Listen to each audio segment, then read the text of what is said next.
Hi, everybody. Thanks for being here this afternoon. I know it's a little crazy afternoon with fiestas going on, and downtown's been very, very busy. So we appreciate you being here. And for this wonderful afternoon of conversation, poetry, reading, mother and son therapy session, maybe. We're not sure right now yet. But welcome.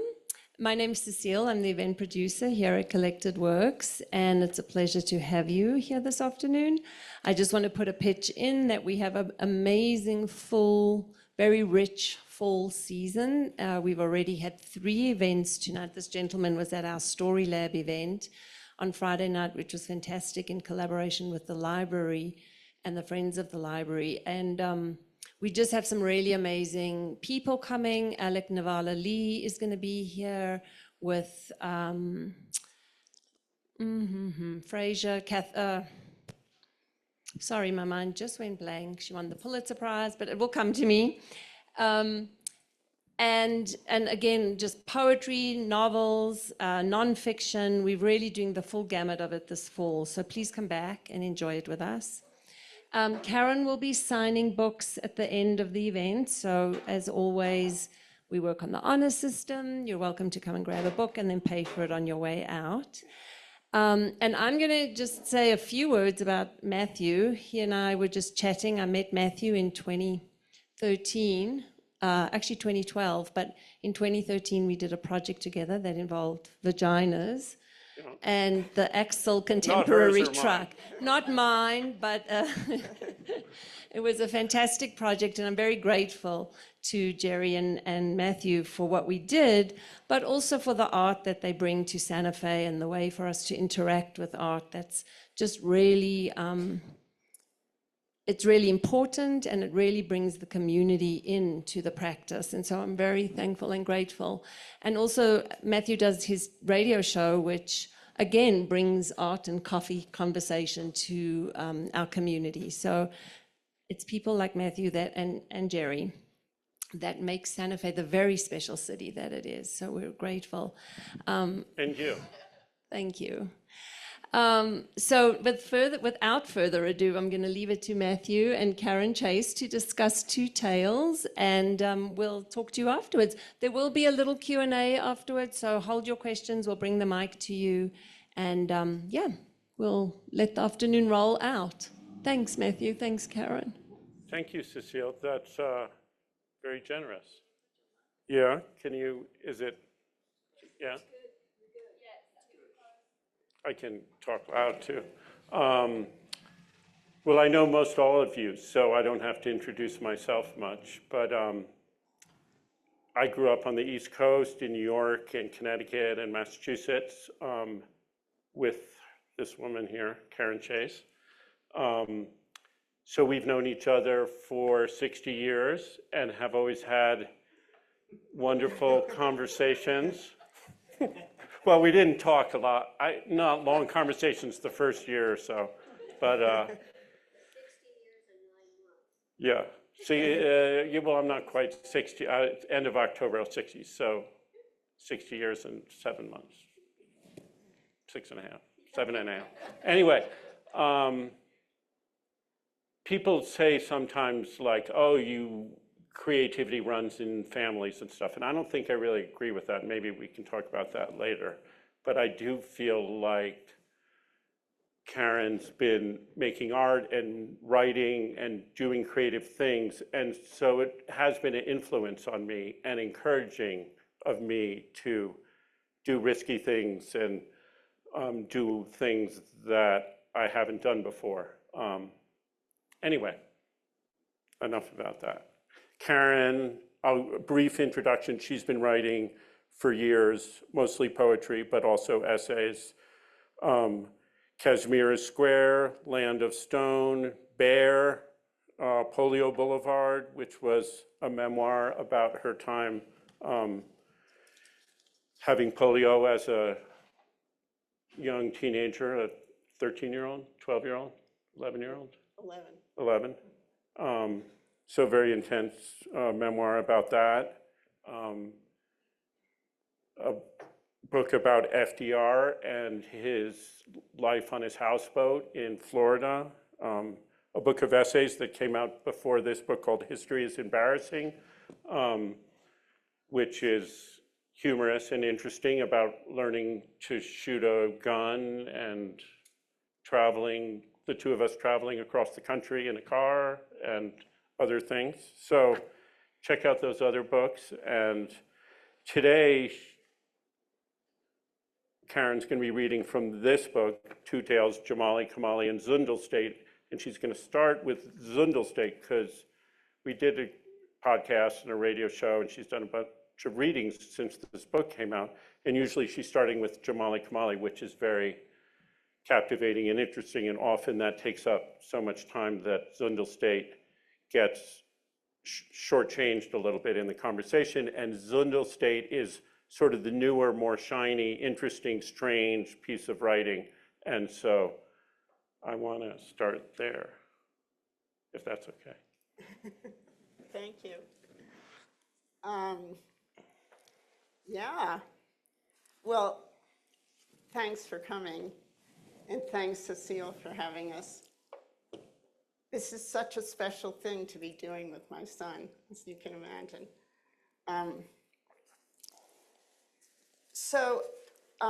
Zundelstate is a novella in verse, and it takes place 1,000 years in the future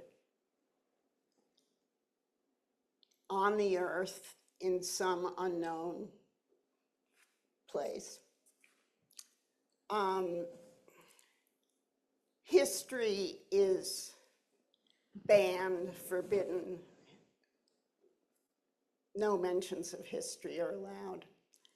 Dreams have almost vanished.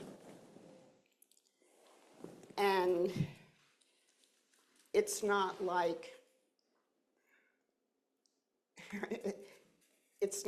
the way it is now, even though now is pretty scary. So there are 4 narrators, and I'm going to read a little bit from each of the narrators. And I'm going to start with the beginning of the book. And here Mariana is speaking. I was pubescent. I slept a lot. Things were confused and confusing. I loved to lounge around in my sunflower yellow sweatshirt.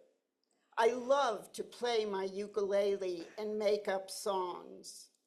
I loved hanging out with my friends. I loved my older brother. He was so cool.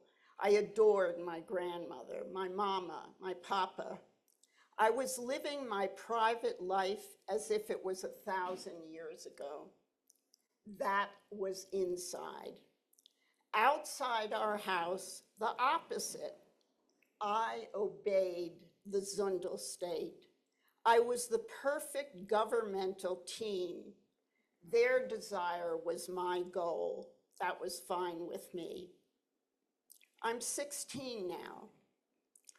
I saw no conflict between my private, antiquated home life and my public stance, standing, and accomplishments.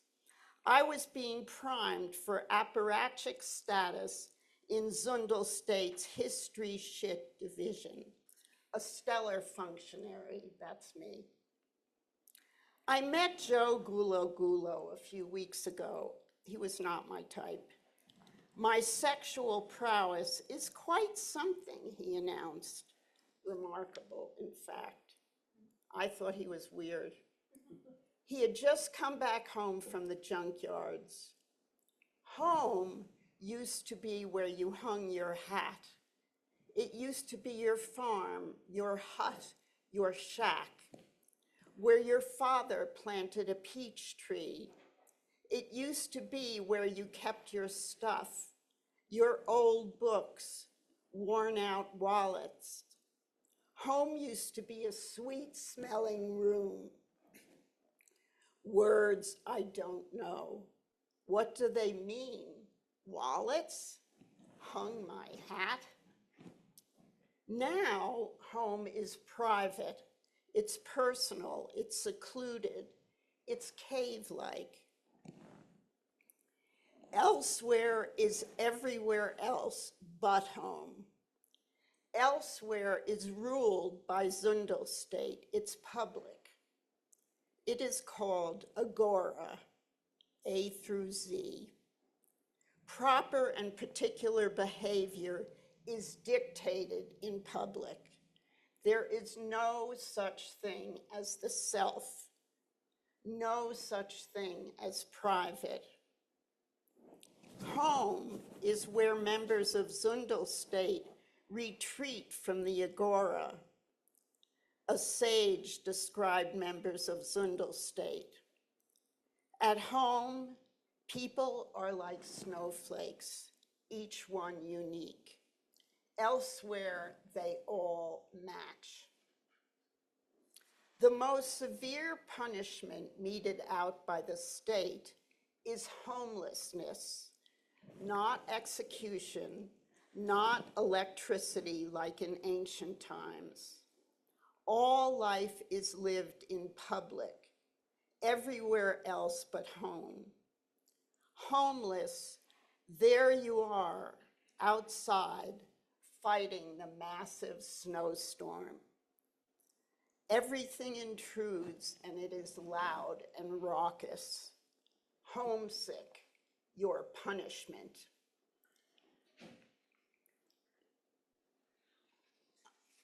Yeah. So that's Mariana.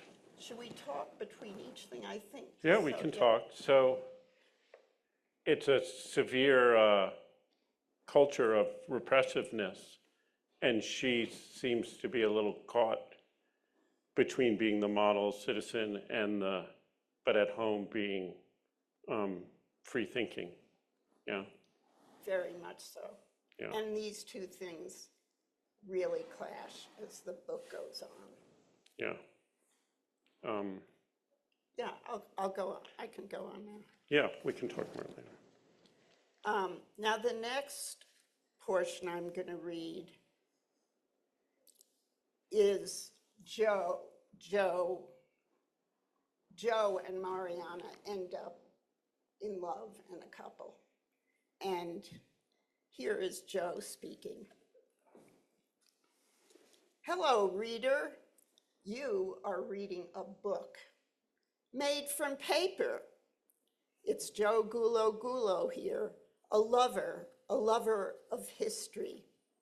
So bear with me as I explain how come you are holding this rare thing in your springtime hands. Long ago, an oral tradition began. People listened to stories on handheld objects called devices.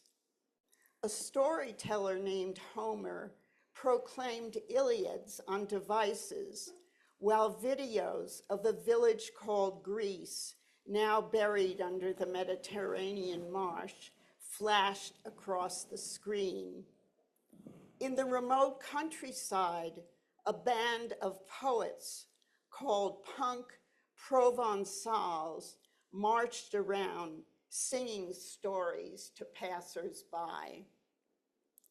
But for hundreds of years before that, people had books, stories written on paper that was as abundant as emeralds. Books, like food, were in libraries and automats. Which came first, the library or the automat? Or were they actually the same thing? People have never solved this conundrum. Automats had walls with glass and steel compartments and slots for coins, the wampum of the day. There were sections with titles like hot dishes, pies. Standing there, you'd choose what you'd like. For example, the fruit section had glass enclosed compartments which displayed books. ruby fruit jungle, grapes of wrath, a clockwork orange, James and the giant peach, a raisin in the sun. You insert your wampum and the door pops open. You pull the book out, put it on your tray, and go sit down at the cafeteria-style table. You sit alone. No one can sit near anyone else. That is required for digesting the pages. The process of eating books might have begun almost by accident in the first half of the 21st century. By chance, I discovered words scrawled on a napkin in one of my junkyard finds. These are the words. Digesting Chaucer, a cheap, crappily printed on crap paper paperback, reddish orange Bantam classic of the Canterbury Tales, and I start to read, wan then April with his shores sought the draught of marsh that pierced to the root, and I keep reading a few more lines, put my mouth around it, take a bite of the book. The pages taste like potatoes. Next day, I had a knowledge and grasp of the Canterbury Tales, as if I had spent a year in college studying them. I never realized the power of the word digestion. What is college? Well, that's weird. So books and food, and this is something, there seems to be a combination of like bodies and sex and books and food all sort of mixed together. Love through food, knowledge through food, books like potatoes, all in this automat. And you've long had a fascination with automats, and maybe when you were... And books. And books. But were there automats in New York City when you were a teenager or something? Yeah. Do you all know what automats are? Or, no, Lily is... Lily is 30 years old. So an automat is like, it's sort of like a vending machine. It's like a room with tables. Tell me if I'm getting this wrong. Room with tables and chairs, and then the walls, rather than just being flat walls, are glass doors with cases with sandwiches and just pie and the Canterbury Tale. Generally, it was all food, right? Oh yeah, it was all food in New York in the 50s and 60s. As far as I know. Right.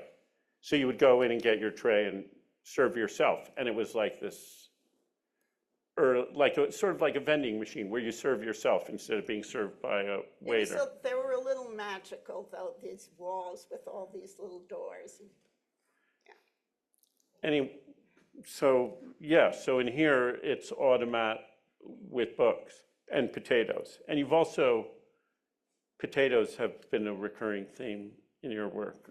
And I've served you lots of potatoes. Yes, there was that. And the Gertrude Stein quote.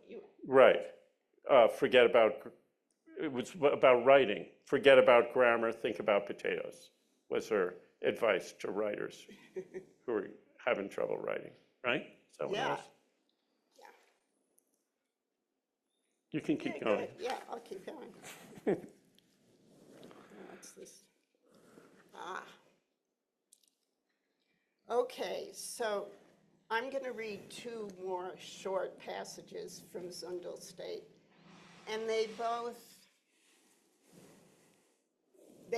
exist. These passages exist because I've been visiting Matthew and his family in Santa Fe for 35 years. So it's my experience, and you will see what these things are in a second.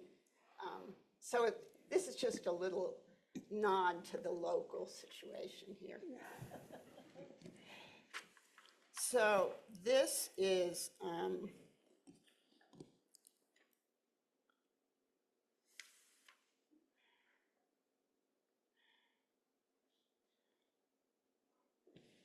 this is Joe speaking, and I just will go, I'll just sort of dive into the middle of something here.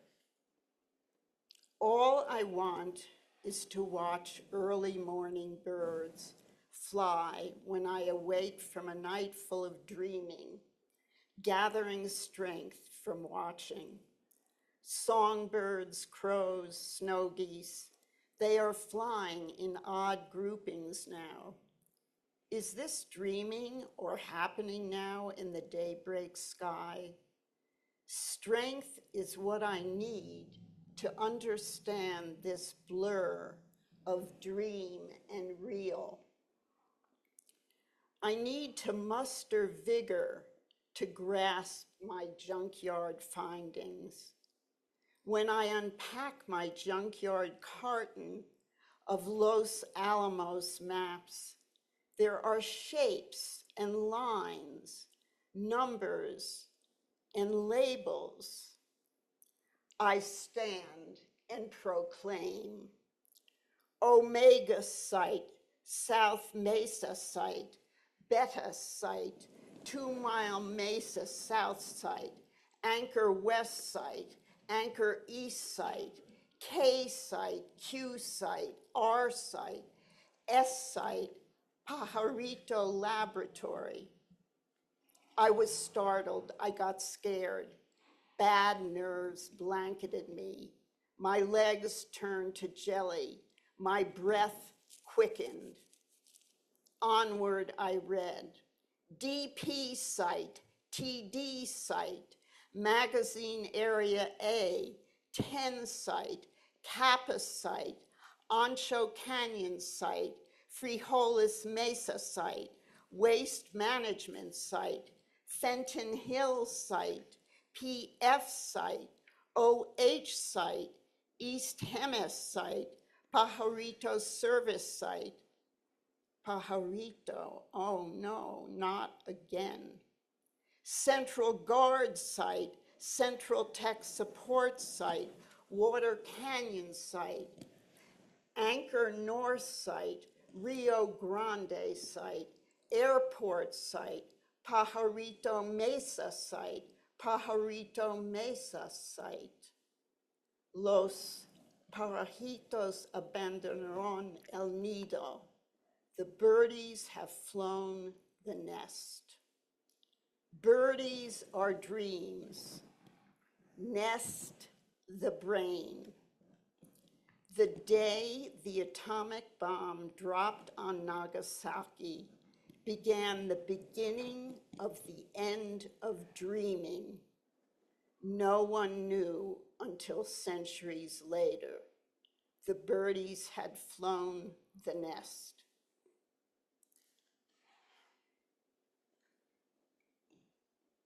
Yeah.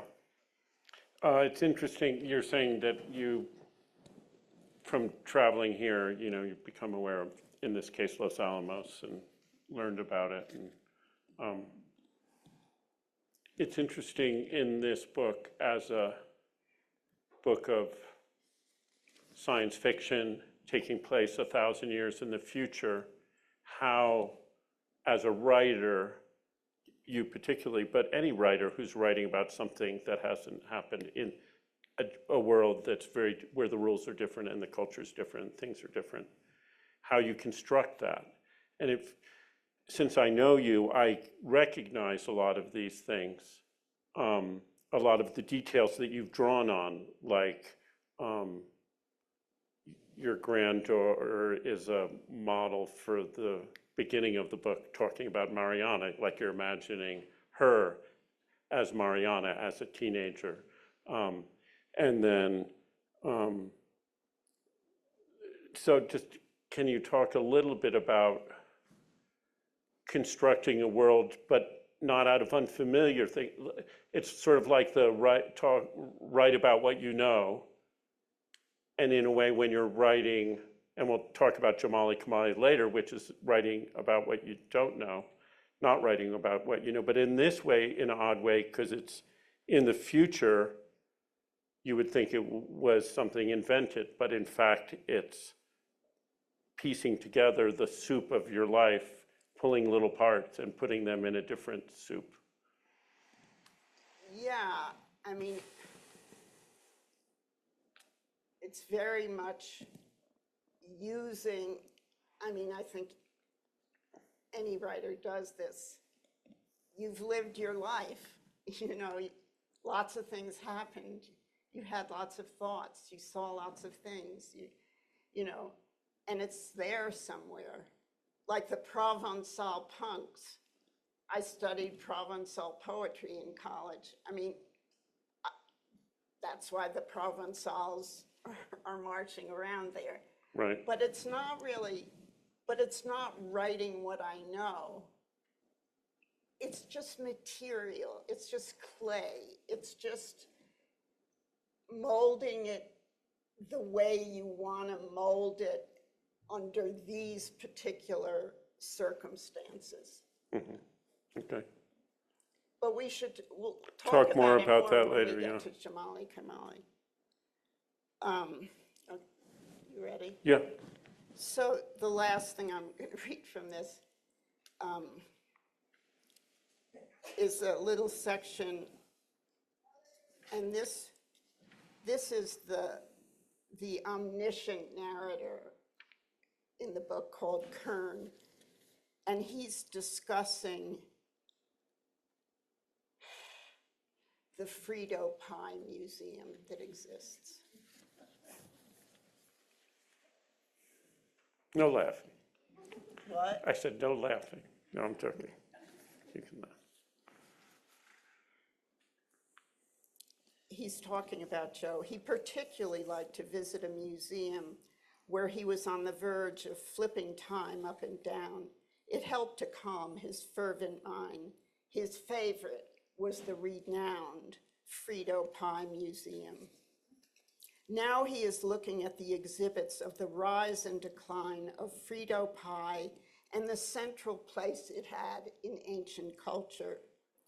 Schools that served Frito pie for lunch are listed. Fragments of ancient lunch menus are on display. Pork roast, fish shapes, Frito pie, corn pups, hot dogs, white rice, ham sand, egg sand, grilled cheese sand, PB chews, sloppy joes, yellow cake. One room has cylindrical boxes that held salt, diamond crystal, kosher, and Morton. When it rains, it pours, a sign says. For years, scholars argued about what that meant. Just reading the lunch menus helped his jelly-like legs turn strong and solid. Scholars believe that Frito pie originated in a small neighborhood called Texas, where chili was one of the only foods grown. In one gallery, there's a diorama of a 7-Eleven shop with a microwave cooker and a Mr. Coffee machine and a rack with replicas of different sized bags of Fritos. A worm-eaten text was discovered and is temporarily on exhibit that refers to how a telephone repairman once walked into a 7-Eleven, bought a bag of Fritos and a can of chili, quote, microwaved the chili, paid his tab, walked outside, slit the bag with a pocket knife, poured chili over the Fritos, and ate his meal while contemplating the traffic. This is thought to be the origin of Frito pie.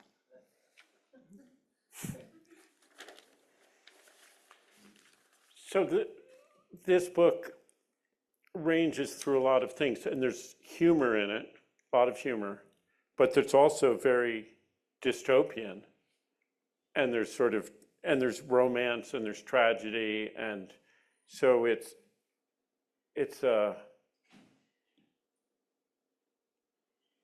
sometimes I feel like humor can draw people in to something, whether it's a piece of writing or a piece of art, but then they pay attention. Through the humor gets attention and creates some sort of openness, and then you can talk about things that are otherwise difficult to talk about. Yeah, I mean, there's so much darkness in Zundelstate, but I didn't share that with you today. Well, some of it was dark. I mean, this sort of controlling state, and Yeah. dreams are, banned, and history is banned, and dreams are not banned, but Yeah. rare. And it sort of feels like a reflection of, the times we're in now in terms of politics and control and, changing the Department of Defense to the Department of War or whatever. There's echoes of the current move towards dystopia in the book. Yeah.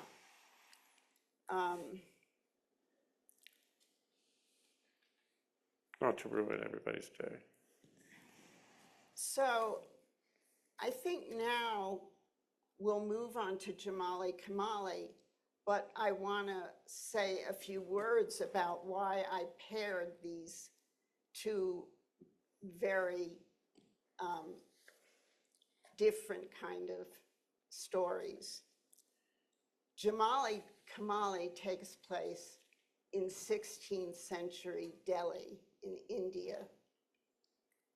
And the characters in Jamali Kamali look towards the future. The characters in Zundelstate look towards the past.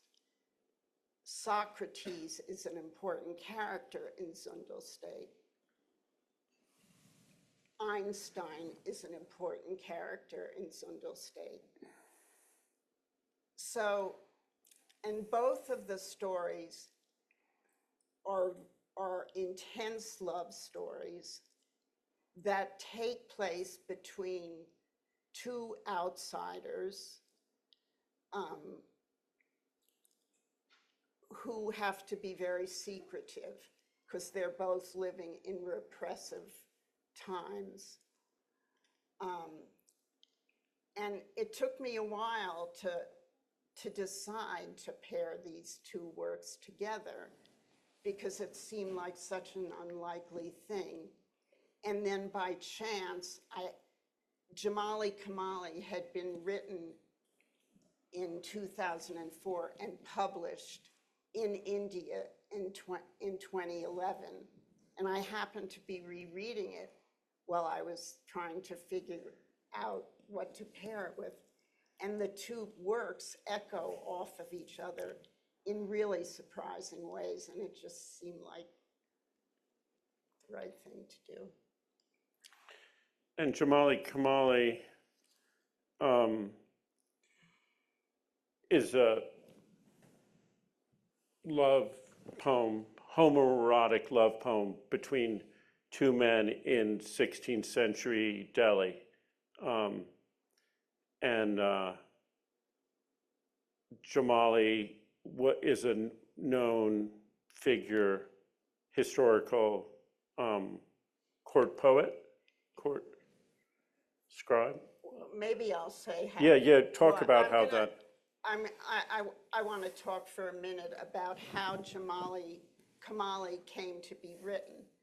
That I was in Delhi on a writing residency for a month in 2004, and right at the beginning, the resident artists were taken to a park right in the center of the city where a new monument had just been restored. It wasn't open to the public yet, But we were taken there, and we were all, put on a bus, and we get to this park, we get off the bus, we're like traipsing through, brush and monuments that haven't been restored. And we go up, we follow the conservator, we go up a hill, and we get to this plateau where there's this beautiful mosque and tomb that's about to be open to the public. And outside of the place where the gate where you go into the monuments, there's a brand new sign that says, "This is the tomb of the Jamali Kamali Mosque and Tomb." Jamali was a Sufi court poet and saint, and Kamali's identity is unknown. So we walk into this tomb, which is very small. It's not as big as this part of the room. It's like 2/3 the size. And there are two white marble graves right in the center, side by side. And the conservator says to us, "This is Jamali's grave. He was a Sufi court poet and saint. And this is Kamali's grave, his homosexual lover." And I just said, "What? You just put up a brand new sign saying his identity was unknown, and now you're telling us this. Could you explain it?" And he said, "Well, we would never put that on a sign in India because it would be disrespectful to the beliefs of so many Muslims who live here. But not only that, nobody knows who Kamali really was. This is just a story that's been passed down for hundreds of years."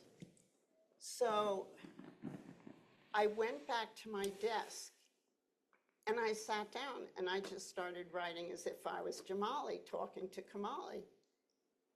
I had no plan to. I didn't even care if I wrote when I was in India. I was just like so happy to be there. Like, I just started talking to Kamali. And I wrote for 1.5 years without stopping with, and so that's how this work came to be. Do you have anything to say, or I'll just No, read you're now? doing great. Okay, so I'm just going to read. The poem is broken up into 4 parts. And I'm just going to read the beginning and end of the first part.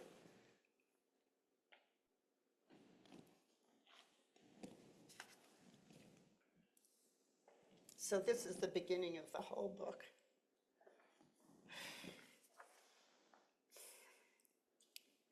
In the plump dusk, I hear a peacock screech, eye marks on my lover's neck.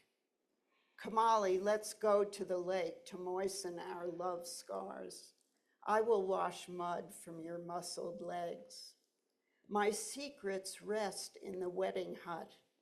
I visit another man as the moon circles down. Come, my protege, my Kamali, to bed. I will show you moves of a new planet like no astrologer could. Bonfires blaze in Delhi's winter. While dogs howl, I remove your kurta, your trousers, to teach you pyrotechnics. I am not called Professor of Fire for naught. The donkey is caught between 2 worlds, as am I, as are you. Last night, I dreamt of 2 princes at play. Vehicles passing both ways will praise our marble tomb. When we were boys, I watched you draw under the shade of the champa. I watched you in the forest as you herded goats, 20, 30 of them, maybe even more, prancing behind you as I wished to. Under the eyelash moon, I watched you gaze skyward. Will I ever take you, and when, I wondered. Rehearsing for us, I watched the kingfisher consume the lizard. The grass-green male parrot sports a dark pink collar. I have ordered the stitchers to sew one for us each. At cow dust hour, meet me in the orchard. Like birds, we'll raid the neighbors' guava trees. Our hidden ravishments royal inside. I see your sister, a new bride, chirping with pleasure. How long can we go on like this? Pleasure-making couples parade the fog-laden streets. I long for you, lowing with grief. Kamali, where have you gone? Have you told our secret? Let's meet by the stream near the bamboo grove. Bonfires burn on every street. One day I will startle you, circle you as you huddle for warmth to show all our attachment. When you watch me dance with the marigold-clad beauty of our town, do not grieve, my boy. It is you I am picturing. It is you who will be buried with me in twin marble graves high on the hill. It will be too late for any to object. Let them say what they will, and for centuries if they want.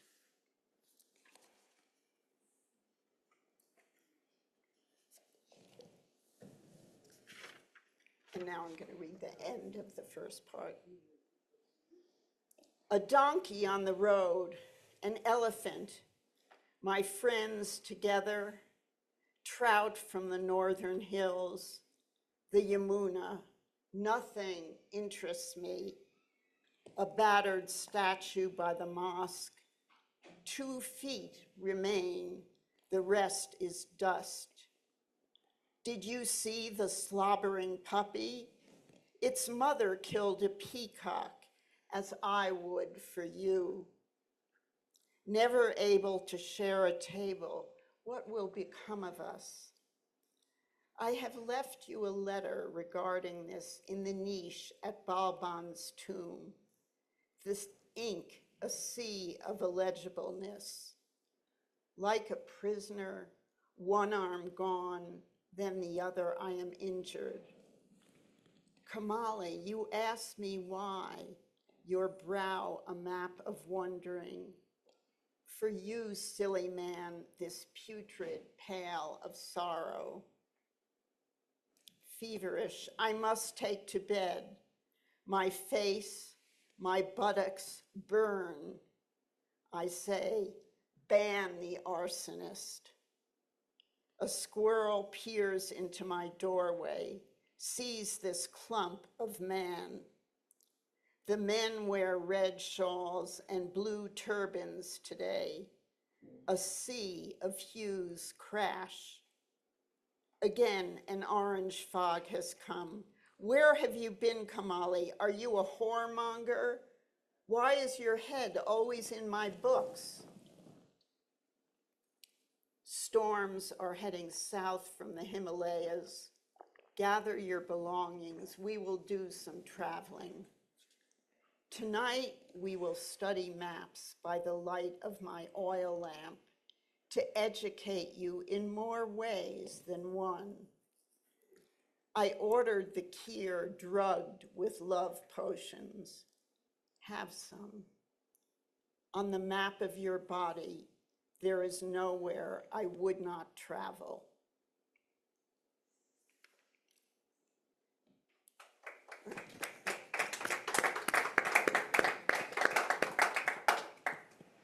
So that's Jamali and Kamali.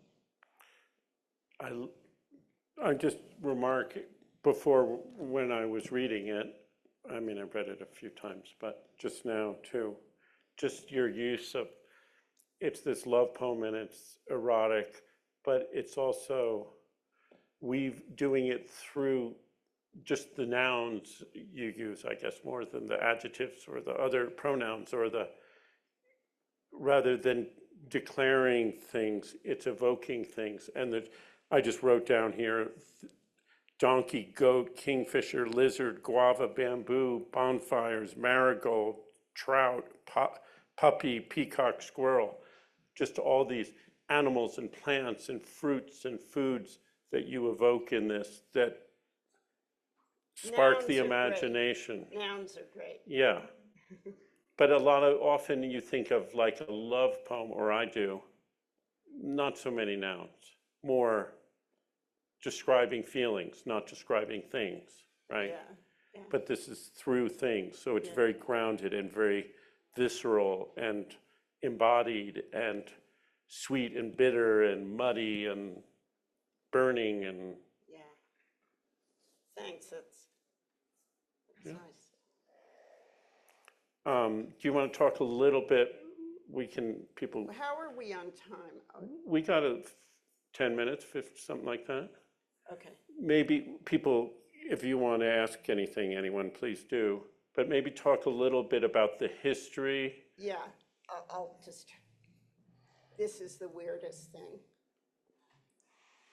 A few years ago, I looked up on the internet the title of the book, Jamali Kamali, A Tale of Passion in Mughal India was the title in India of the book. And I was taken to a travel website out of Delhi that described how to get to the tomb. And then there was an article that quoted my poem as saying that Jamali had written the poem. He was a poet in the 16th century. And it actually quoted the last line that I read on the map of your body, there's nowhere I would not travel, that he had written that. And I was so upset that I got in touch with the website people and just told them that they made a big mistake and could they correct it, and they did. It's years later, it keeps happening from all different places. I get Google alerts. I got a Google alert like 2 weeks ago from the Times of India because it was Pride Month and they were celebrating Jamali Kamali, and they talked about my book as if it was Jamali's work. I mean, so I stopped being upset about it, and I've come to the conclusion that history is just a mess, and that it is such a mixture of fact, fiction, suspicion, I mean, who knows what? And that must be true of history in general. And so now I'm like almost a little embarrassed to say this. Now I'm kind of delighted when I read about these mistakes.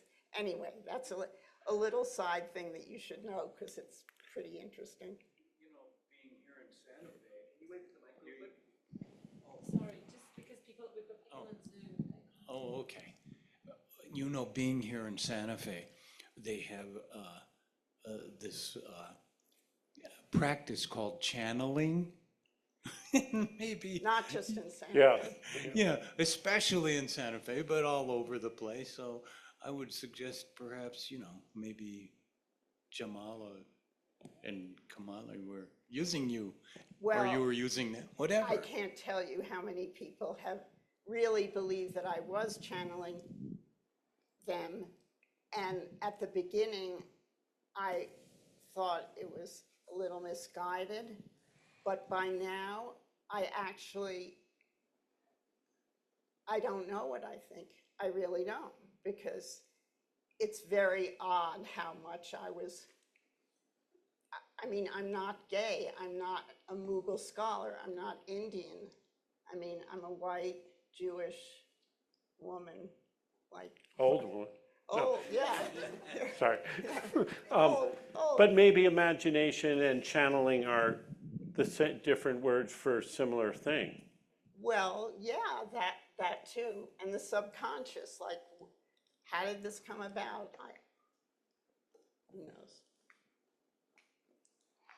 I think it's interesting in our time because, and we talked about this before, when I was a kid, you and my father and my brother would sit around the TV at whatever, 6 p.m. when the evening news came on and listen to Walter Cronkite talk about what was happening in Vietnam.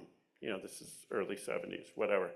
And at the end, it was like, and that's the way it is. This is Walter Cronkite, and that's the way it is. And there was, some people listened to CBS, and some people listened to ABC or NBC. Maybe there was 3 or 4 news outlets, but so many people in this country tuned into one of those, and there was this sort of consensus in the mainstream culture of what was real and what was true and what was history and what was fact.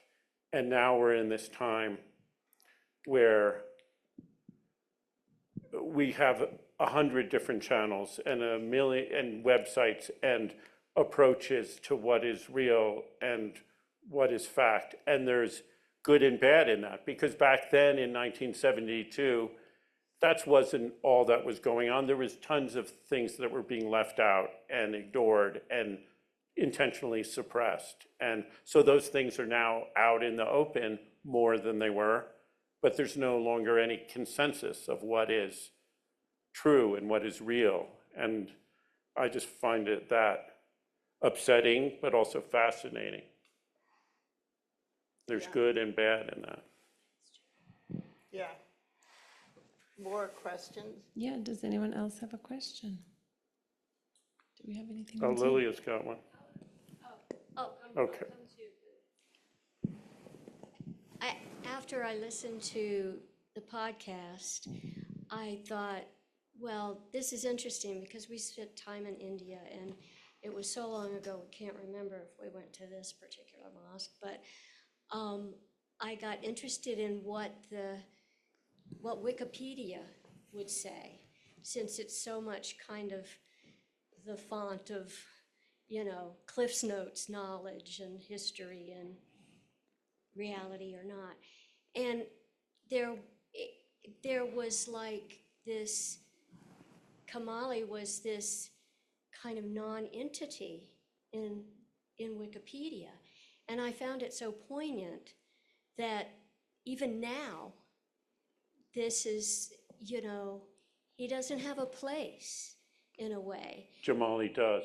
Jamali does, and Kamali is this kind of mystery character. So I just wonder what you think about that. Well, nobody knows who Kamali was. And some people think Kamali was a female. Maybe Jamali's wife, maybe Jamali's sister. And other people think that Kamali was male. But there's no question that the person in that grave named Kamali was male, because there's a pen carved into the stone, and that's always a sign in Mughal India at that time that a male is buried in a tomb. So it's complicated. Yeah. Hi, I have a question kind of going back to earlier in the reading. You guys have mentioned that you've been coming to visit Matthew for 35 years here in Santa Fe. And as someone who's like from the East Coast, I'm curious how your time visiting Matthew in Santa Fe has influenced your creative practice? Well, it's a little hard to separate visiting Santa Fe, the place, and visiting Matthew and his wife Julie and his son Quill. You know, that family has had a big influence, of course, on my life, and has been nourishing. And